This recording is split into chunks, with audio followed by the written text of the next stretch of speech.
Boom, boom, boom, boom, boom. Do, do, do, do, do, do, do.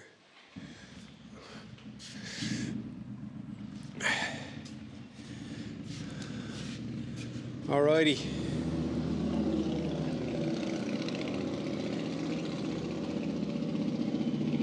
It's a hot summer's night. I'm going to do a little, you have your bike 6 months. You want to spruce it up a little bit. This is my Gerard. It's carbon fibre monocoque. It's similar to the bike that the guys from Sky rode to win the Tour de France for the last few years. It's a beast of a unit. All black. And I'm going to add a little bit of colour. So one of the best things you can do is just buy some handlebar tape. This is leopard skins or lizard skins. Feels really nice. I have it on the fixie, but it's yellow. And it's about 25 quid. But it'll change the whole focus of the bike. Now, there's nothing wrong with this tape here. It's grand. But if you look along here, the whole cockpit, as they call it now, it's the fucking handlebar and stem, is one piece, but it's all carbon fibre. And when the guy was doing it the last time, he wanted to leave the carbon fibre so you could see it. But I spend a lot of time on the tops. So when you're on a bike, the reason why I advise get these bars is because you can take a lot of time to rest in these little spots. Whereas if you're on a straight bar bike, you're just the whole time and you can't get that little pressure off. So I go here. Another little tip is, if you're riding with your hands on the tops, most crashes I've had is when I was looking down and I hit a pothole and this happened and I just fall into the bike. It's not a good fall. So put your thumbs under. At least if you hit something, you're not on your hole. And that's the most basic error that used to happen to me a lot. So all you need for this is the tape, scissors, a little bit of time. That's it. Take off the old shit. Roll back the hoods. And this tape is fine. It's just, I just want to change, you know. Change is as good as a rest. How's that little mic doing? Should be alright. I have a little wireless mic thing here. Let's see how good the guy did it. Just unravel it. Play some tunes in the background. Wearing a matching hat. It's more of a mustard than a yellow, but it's yellowy. It's a statement hat. You gotta be confident in your hat wearing to wear a hat like this, because everyone's gonna comment on it. That's a nice hat. Where did you get that hat? It's a bit much, that hat. But not for me. Not too much. Never too much. This handlebar tape that's on it is made by Giant. It doesn't matter which one you get. Well, it kind of does, you know? It does. You get what you pay for. These ones are made of cork, but this isn't even cork anymore. When they came out first, they were made of actual cork. But now it's like a synthetic. Feels like cork, but it's not really cork. This stuff, however, does actually feel like lizard skin. And it comes with roll per handlebar. It comes with a bit to tie off at the top, and then it also comes with a little piece like this, and that fits in here. I'm going to come past that about halfway, and then what'll happen is I can tuck that in then and then put the plugs in. That doesn't want to play ball, does it? I'll figure it out in a second. We get to it. So I'm going to go halfway here, and where it meets,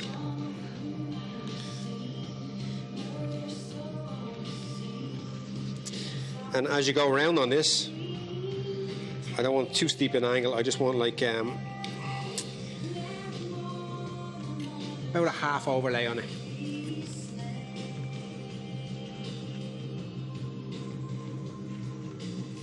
And I don't stretch it too much. I pull it enough, but it's got a nice even, there's tension on it the whole way. and I'm 50% or thereabouts over.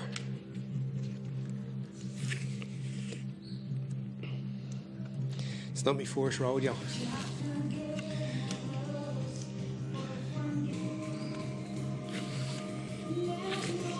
Same thing about half overlay.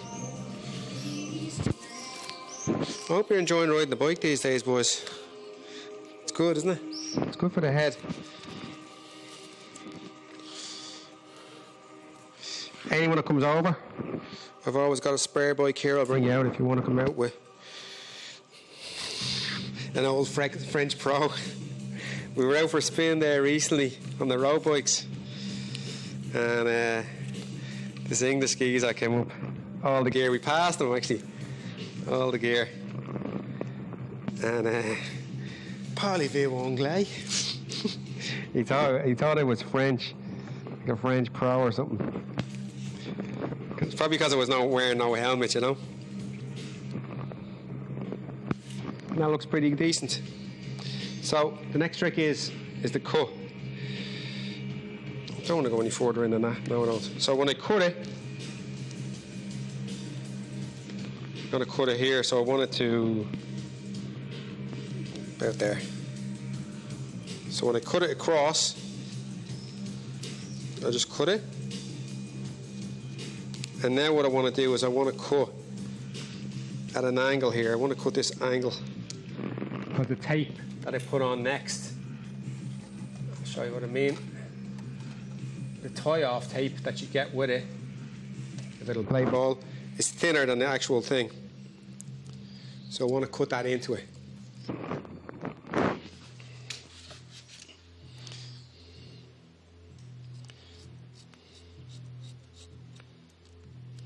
So you do that.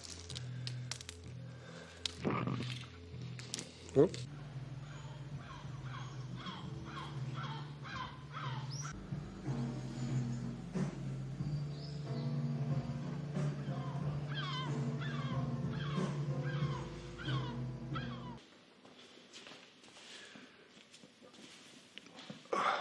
How we looking? How we doing there?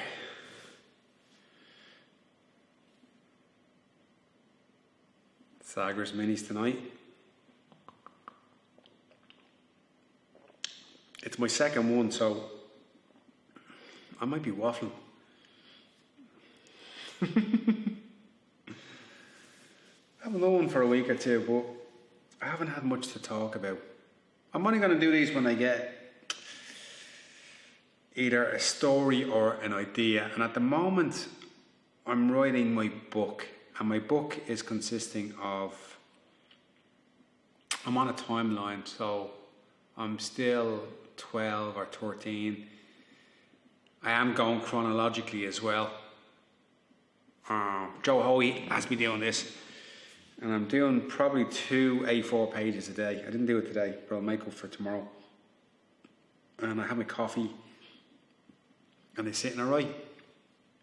And I'm just going through the ages, and I realised until the age of 15, nothing really had any effect on me as a man now. Because a lot of people say you're formed in your formative years, your first 4 or 5 years. I'll have to disagree with that. And that's because I'm writing out and I can't remember any of it. Oh, you blocked it out, Colin. No, I just don't remember any of it. Nothing bad happened to me. But nothing monumental happened to me. And it's only when I quit school at 14, got a job, John Sheen, my next door neighbour, got me a bike, and I start racing. And I realised that to get anywhere I had to work at it. Because I remember the first race I rode, they said go, and it lasted about 2 or 3 kilometres. I was out with Brett and I couldn't hang on. And I realised I wasn't as good as I thought I was. And I'd have to do a hell of a lot more work just to keep up. And it made me put a value on things and realise that no one's going to wait for you. And if you don't put in the work and you don't do as much as everybody else, you're not going to even be able to keep up, let alone be the best. That was it. What was I talking about anyway? Yeah, so I'm going to start dipping into memories that are going to come up or lessons that I learned from writing the book. But the one I came up with today, and it's from something that happened to me the other day, was about molds. How we mold the things. And how molds shape us physically, emotionally, spiritually. And how we just fall into these little molds, good or bad. And what happened was, what got me thinking about it was, I was doing jiu-jitsu the other day. I was rolling with Sosa, and he got me in a Kimura, which, if you don't know what that is, it's a shoulder lock. Now, I've had not much range in my shoulders for a long time because I dislocated or broke both of them along the way, and they don't move that well. But Sosa got me in this shoulder lock. Well, normally where he'd get me to a particular stage, it'd feel like my shoulder's going to come off and I'd have to tap. But what happened is he started to crank it and lifted the thing up, and there was a lot of much more range. And I was able to kind of force my way out of it. Now, eventually I tapped, but he was surprised by how much more motion there was, and I was as well. And I was like, how the fuck did that happen? Then I realised that I'm learning how to do the clean and jerk, and I have to get that front rack position. And I've been working a lot on mobility in the shoulder and in the wrists. And I realised that I've moulded myself from something that would be moulded into this really bad form into something else. Now I have a long ways to go. And that got me thinking about other stuff. Like of a good student that comes in, Tiago. And Tiago, Sosa looked after him first in the Krav Maga. And when he came in, he was kind of like bad posture. He was always on the video games. And I looked at him the other day, he was in Lisbon, he came back and he's just this man, you know? And we knocked it into him, but he's moulded himself into this bit of a unit of a lad, and he's after getting into special forces in the army as well, which is great because he's a killer. Born for it, born to kill. Lovely guy, but born to kill. So, see how he gets on. The other one I was thinking was,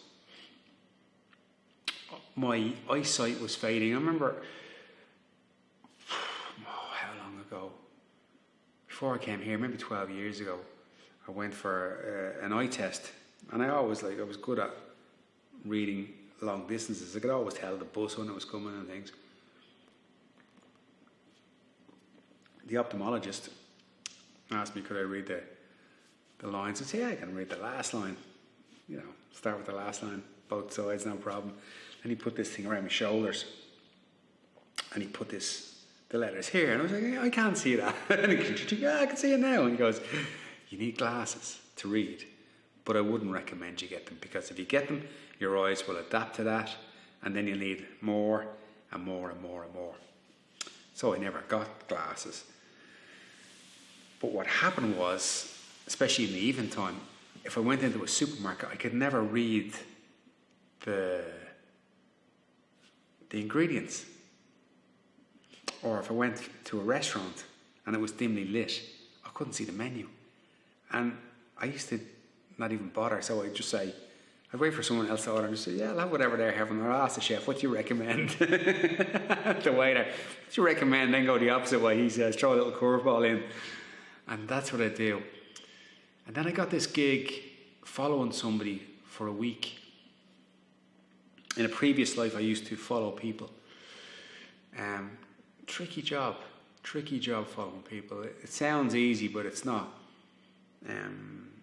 It's not. It's very hard to follow somebody, even though you think it's easy. I'll just follow somebody. It's not that straightforward. I'll get back to the following people in a minute. But anyway, I'd had all these problems with, seeing late at night, eyes would get tired, I wouldn't read, and I wouldn't get glasses. So I was following this person for about a week, 5 days, and I was looking long all the time, because I was parked outside our house about 100 metres away, so I was constantly staring 100 metres, looking for movement in the house, looking for them to leave, get in the car and follow them.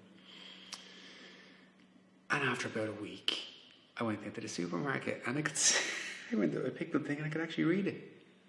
Because my eyes had moulded, the lens had moulded to the shape where I was looking short all the time, looking at my phone, looking at the car, not looking long for very long. Always looking short. And with the adaptation to the looking long, the lens changed and the mold changed and my eyes changed. And there's a thing called the Bates method I've spoken to about it before. It's this kind of like changing the range of the eye and it molds. And then the physical world, how you sit, how's your posture, how you look at your phone. I mean, there's going to be an awful lot of people with that kind of neck problem, back problems. Your resting pose, that's Caroline's, how you stand when you rest. And I noticed I stood with one leg bent and all the pressure on the same leg. It's a learned behaviour from looking at my old man. He always used to do that. I got pulled on that. Now I'm aware that I'm resting on the wrong side all the time, putting pressure on one side. So now I rest with a good posture with two legs straight. And then there's the other molds of the people you hang out with, the information you put into yourself. Like, for instance, I used to work on a building site and people would eat every day crisps, breakfast rolls and read The Sun and listen to 98 FM. So you mould into that little form. Never question things, just take it all in. It's all chopped up and mashed, just shove it in your mouth. Which got me on to, I deleted my Facebook and Instagram account the other day because I was starting to fall into a mold that was a negative instead of a positive. And people say, oh, you need it for work or you need it for this, and you make this excuse and you tell yourself. And then it became, first thing in the morning, I was, waking up, checking. And it just became like an addiction. And it was a negative addiction. It wasn't anything good. It was like, how would you say it? The opposite to addiction. What is it? Connection. There's zero connection in addiction. You're not connected to it. You're just addicted to it. There's no connection to the substance, whether it's heroin or Facebook or Instagram. You're just drawn in to this battle of, I wonder how many likes I got. I wonder how many people looked at my stuff. I wonder who commented. And then you're looking at other people's stuff. And the people you're looking at is a filtered version of them. It's not even them. And then you're falling into the trap of people sending you messages, people writing comments, people, fuck man, it just, and I had to ask myself, like, where's the joy in any of this? None. Where's the love in any of this? None. So I did a Hernan Cortes, the conquistador from Spain, who landed in Mexico, and he was the man responsible for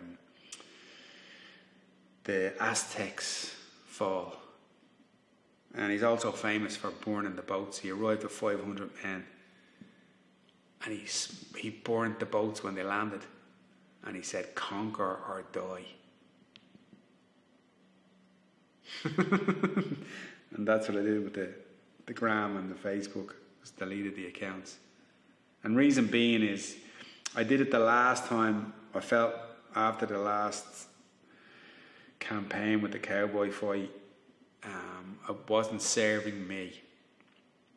But all I did was delete it off my phone and you know, when I put it back on the phone again, I started kind of creating more and getting into it.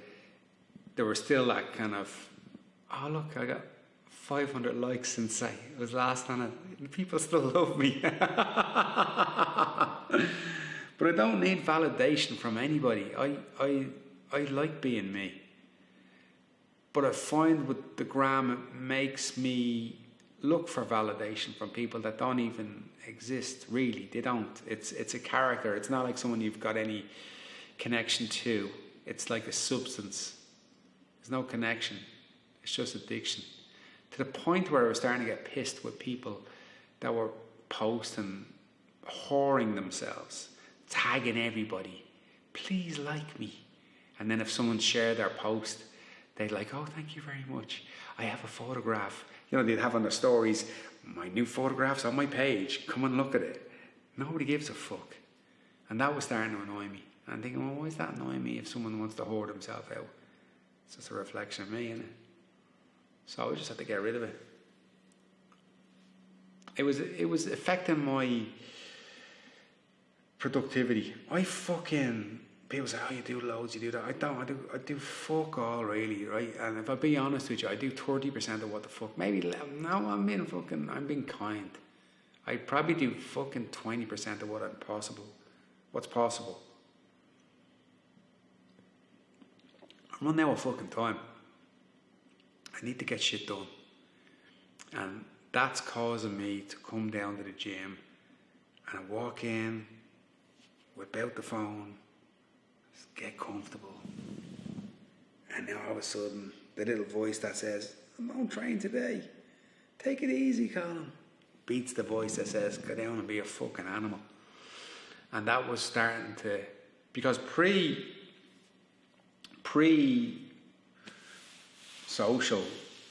I always had a battle every day with training. Always. I still do. I still have like getting there is the hard bit, you know. It's just kind of like, I wake up, I'm all super motivated. Let's go, yeah.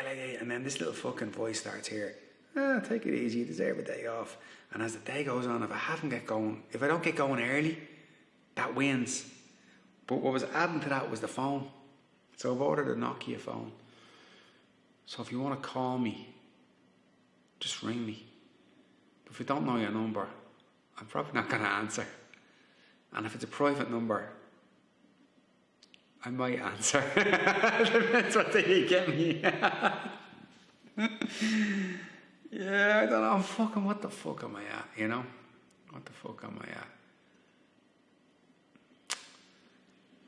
Yeah, social. So I'm done with it.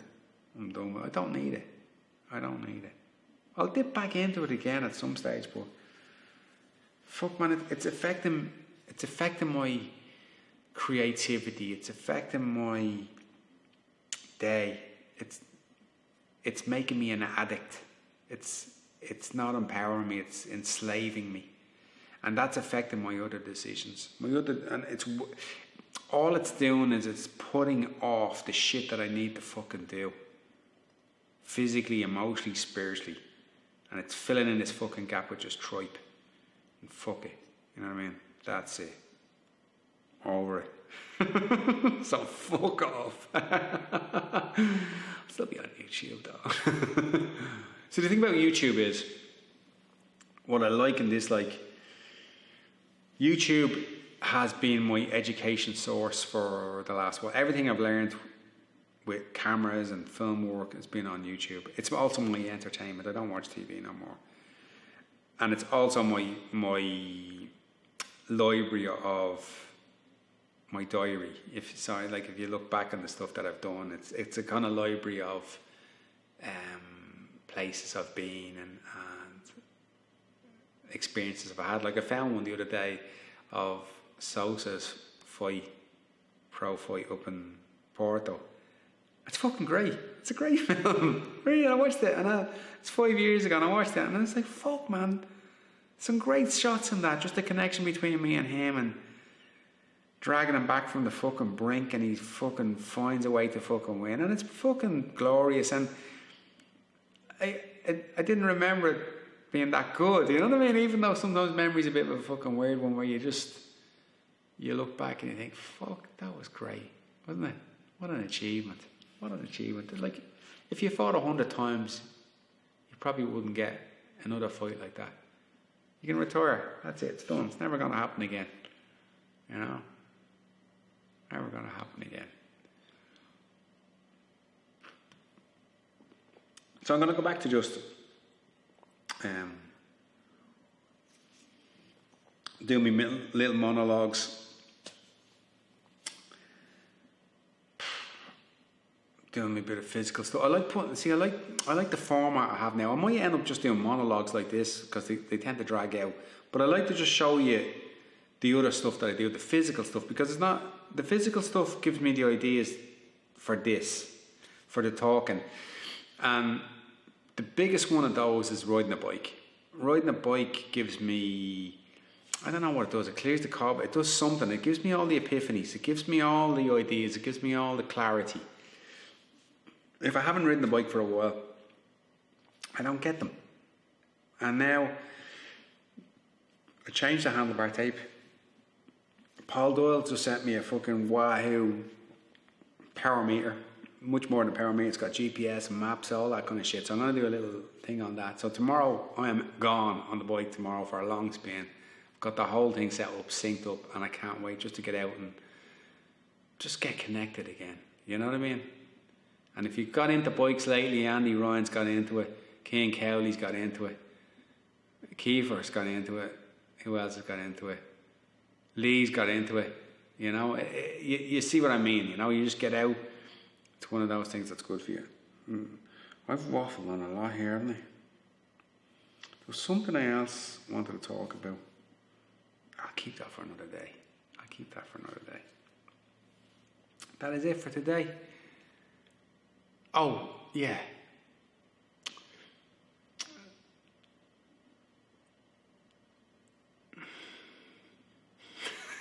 That's one other thing. Since the COVID happened, right, so what's that, 3-4 months ago, whatever the fuck it is, right? So since that happened, there's been 3 cases in Lagos, right? And in the last week, there's 111 cases. Now, in the whole of the Algarve, there was like 375 cases. And in 5 days here, 111 cases in Lagos, right? All because there was a party in Odiash, which is a little village up the way, right? Little town up the way. Which was a birthday party, which was meant to be 20 people, but 100 or 150 people, whatever, showed up, right? Now, within an hour, the cops came, closed it down, everyone went off, and they did this thing where they blamed this outbreak on this party. Now, I don't know about you, but any party that I've ever been to, you generally go with a group of people, right? So anything from 2 to 6 or 8 or 10 people, right? Now, I know if I was at a party for 1 hour, I ain't gonna move from the people that I'm with. I might say hello to someone, hey, there's fucking Pedro over there, there's whatever, Maria over here, hey, you doing, blah, blah, blah. But I ain't gonna go around kissing 150 people and hugging them, right? Not that sort of party within an hour. So what they did was, they blamed it on this party in Odiash. But what really happened was, they tested 2,500 people. So it's 111 people out that tested positive. 2 ended up being hospitalised, and they're not in any serious condition. They're not in fucking, heavy fucking sedation or anything like that. But here's what really happened. About 20 to 30,000 people came down from the north, from Lisbon generally. I couldn't park my car upstairs from the gym. Rammed. Groups of people all over the gaff. Town was rammed with large groups of people. No cops around. And they blamed it all on a little party in Odiash. And it reminds me of Jaws again. It's because if they were truthful about it, they would say it's because the influx of 20 to 30,000 people in the town from the north, from Lisbon, which is a bit of a hot spot. But they don't want to do that because then they're going to stop travel, right? And summer's here and there's no one here, and they're all expecting everyone to arrive on the 1st of July, and they don't want to tell anyone that the shark ate the little girl. And she went out for a skinny dipping at night. Get everyone back in the water, it's grand. But it's summer, you know? And like any colds I've ever got in the summer, you have a little bit of a sniffle, or it might feel like you're coming down with something and the next day it's gone. In the winter it's a different story, so. But the second wave is coming, isn't it? The second wave with the bigger shark. We've been prepped for it. My prediction for the second wave is mid to late October. It's called flu season. Happens every year. But it's a different strain. And that happens every year too. Probably get banned for talking about COVID, but whatever.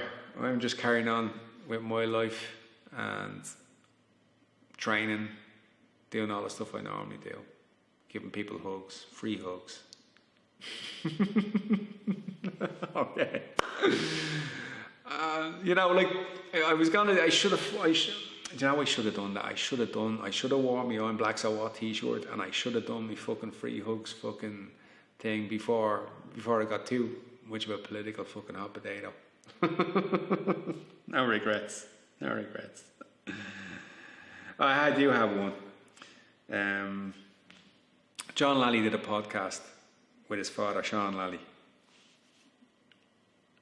And it's great. I'll leave a link. Sean Lally, the Lal, was a bit of a god in his day on the bike. I remember meeting him when I was 15, and he outfoxing me. Go ahead there, lad. I'm tired, I'm an old man. And pissing on everyone in the finish.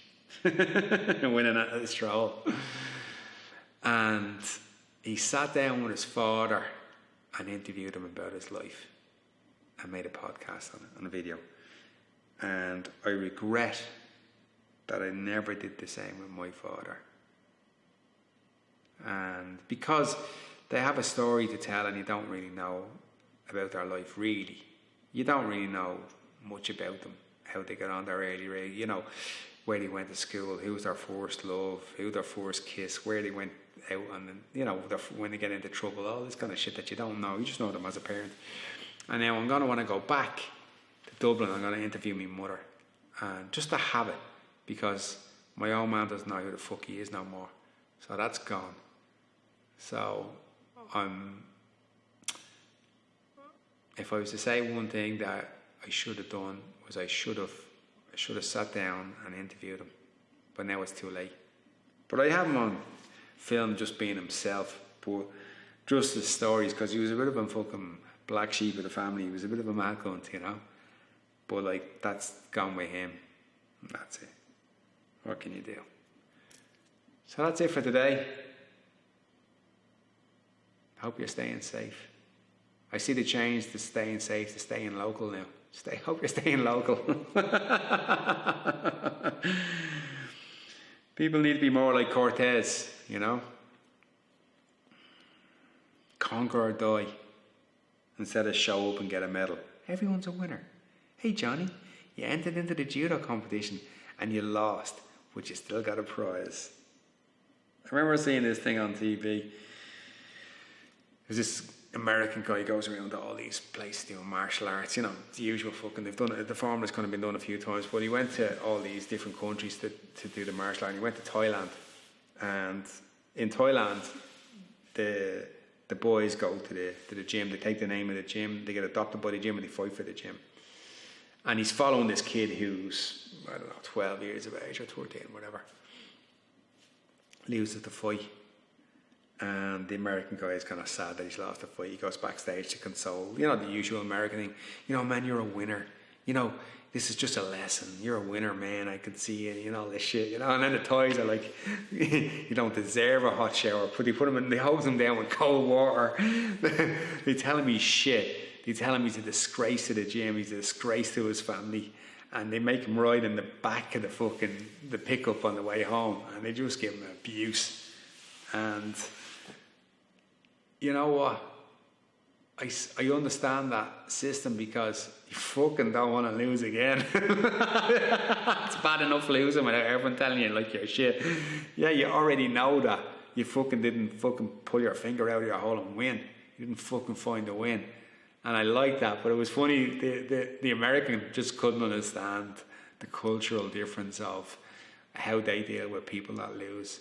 Instead of everyone getting a medal and everyone walking around with their medal 3 days after the fucking New York City Marathon thinking they're gods. No, fucking 20,000 people did it.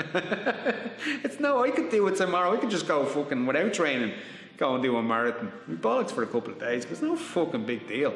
So what? I mean, when it comes down to it, I mean, what was a marathon about? It's about a guy who ran with a message to save a fucking army and then dropped dead. Do you know what I mean? Fuck's sake.